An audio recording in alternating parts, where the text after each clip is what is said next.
Hey, welcome back. Let's talk weather. We're noticing in terms of these weather headlines, weather warnings, we do have a high wind watch active in Mesa County and for actually the majority of the western slope, even spreading down into those southern regions. Today, those winds were a little bit mild, but as we wake up tomorrow, as we wake up on Friday, we're going to expect those wind speeds up to 45-mile-an-hour gusts in some areas. So tomorrow, we are expecting maybe 15-mile-an-hour gusts in Grand Junction, 10-mile-an-hour gusts through Montrose. But again, a lot of those mountaintops could see a lot of those higher speed wind gusts. And keep that in mind as we even look towards the weekend, because on Saturday, when we start to see some of that precip fall, some of that snowfall in those higher regions, there could be some low visibility if you plan on traveling.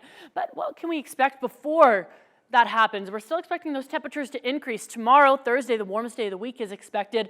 Lots of sunshine as this high pressure system that's bringing in this dry, warm air moves on in. And like I mentioned, yes, those elevated wind gusts are sticking around. Now, also, as this high pressure system moves on in, we're still in a drought for the western slope. That means all that yellow area is just in that dry zone, but those tan zones are in that moderate zone. We'll continue to track this as we get into this spring season and hopefully get some more rain, some more snow.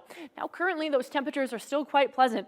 70 degrees in Grand Junction, 69 through Moab, 65 as we look towards Montrose. And we'll even notice earlier today that afternoon high was actually above those seasonal averages. Now outside on America's Mattress Live Tower Cam, we do have those beautiful blue skies, a little bit of some cloud coverage maybe in those higher elevation regions, but overall we're going to continue to see this sunshine at least until tomorrow afternoon.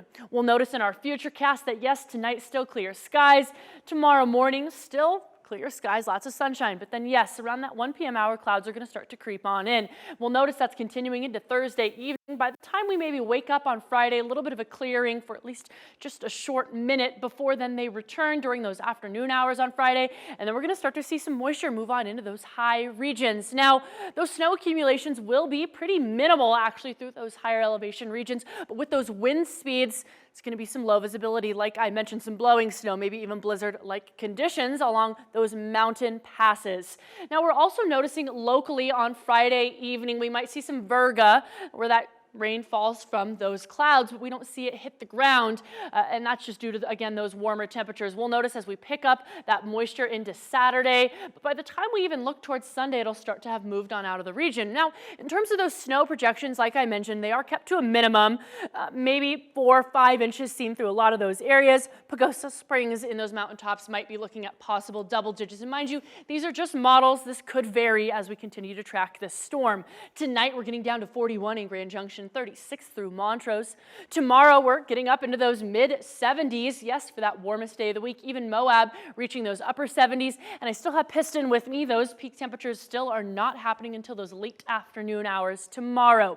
Discovery Auto Group's 7-day forecast does have those below average temperatures expected after those 70s on Friday, where we drop down to the 50s. But the early work week does have us increasing again. So those cool temperatures are only here for a couple days before those spring temps return.